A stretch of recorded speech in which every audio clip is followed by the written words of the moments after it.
What is bad they throw away. Thus will it be at the end of the age. The angels will go out and separate the wicked from the righteous, and throw them into the fiery furnace, where there will be wailing and grinding of teeth. Do you understand all these things? They answered, yes.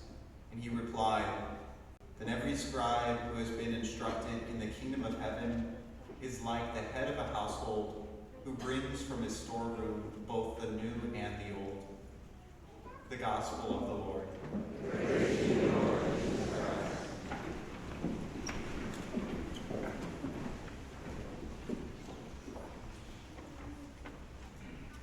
In my ministry as a priest, I once met a woman whose husband was paralyzed for 17 years before he died.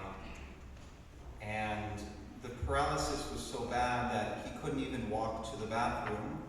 And so every day, multiple times a day, his wife would have to help carry him to the bathroom. And he was a father as well. You can imagine what it's like trying to be a father and raise children when you're confined to bed.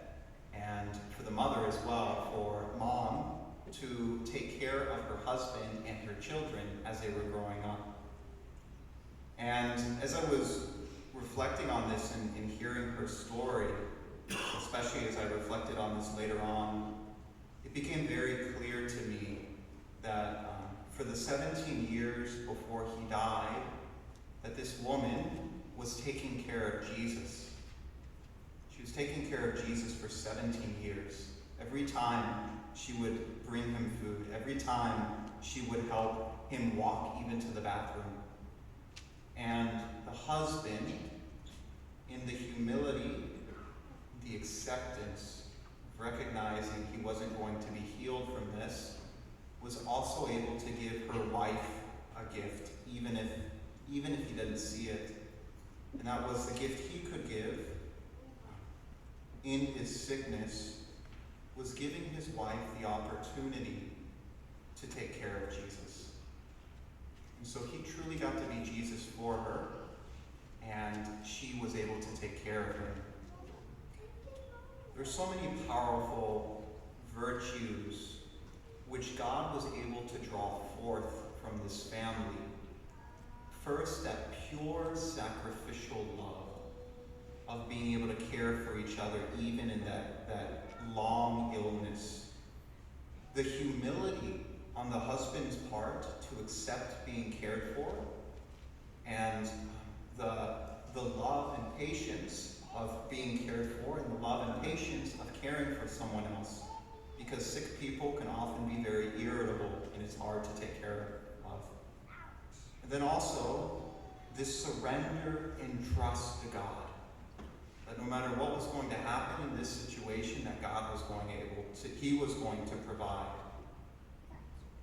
And so the reason I share this powerful witness of this love is because for me, this is a reflection of how, as St. Paul says, God makes all things work for good for those who love God. I think there's a false understanding of that statement, of how God will make things work for good, and that the understanding is this: if I love God enough, everything is going to work out as I want it to. Or if I love God enough and I pray enough, if I pray hard enough and pray with a good heart, God is going to free me from whatever the suffering or struggle I have. So if I have an illness and I'm not being healed of it, I need to pray more. I need to love God more. Then God will heal me. Or if I'm going through a crisis, then I need to pray more. And God's going to help me. He's going to help resolve that crisis. Or if I'm working on this endeavor that I've put a lot of time and effort into, and it's not going well, I'll pray to God and He's going to give me success.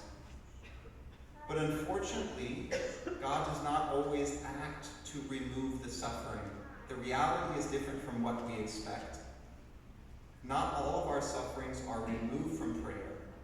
Where we pray we pray for healing, we pray for resolution, but God in His providence and in His own decides not to answer those prayers. And so we get sicker, or the crisis gets worse, or we end up failing in what we had asked help for. And so there is this great trust in this understanding that when we hear all things work for good for those who love God, it is not the good that we necessarily want or intend. It is the good that God has designed for us, that He has planned for us.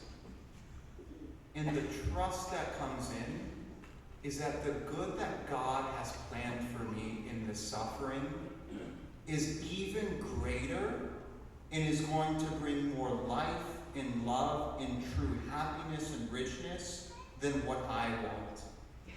That if God allows a suffering to remain or a trial to remain, even though we've prayed, it is only so that He can draw forth greater blessings than it would not have been there. And this is what I see in this couple, in this family. 17 years, this wife was taking care of her husband. And I can only imagine how many times they prayed for healing. But the reality was, he got sicker and eventually he passed away. And so God chose not to remove it, to remove that illness, to heal him. But what He did was undeniably beautiful.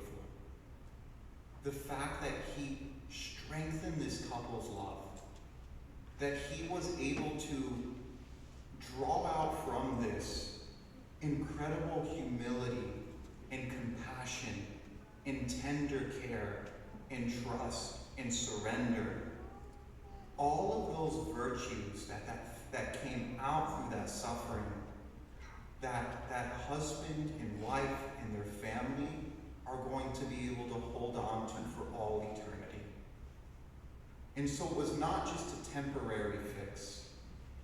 God was infusing in their hearts virtues which they could not imagine, as difficult as that trial was. And so when we endure great tragedy and crisis, and we pray, first of all, it's good to pray that the Lord may resolve it, or He may bring healing. But if He chooses not to, this is where He invites us truly to trust in Him, and to look at that suffering again with the eyes of faith. That some way, beyond our imagination, He is going to draw forth even greater blessings, eternal blessings, from this suffering that we are carrying. And ultimately, this is the message of the cross. That it is from the cross that Jesus draws forth the most wonderful and beautiful blessings. And so let us have that surrender and trust in God, that no matter what trial comes our way, if He chooses not to remove it when we pray, that He is going to give us blessings that last for all eternity.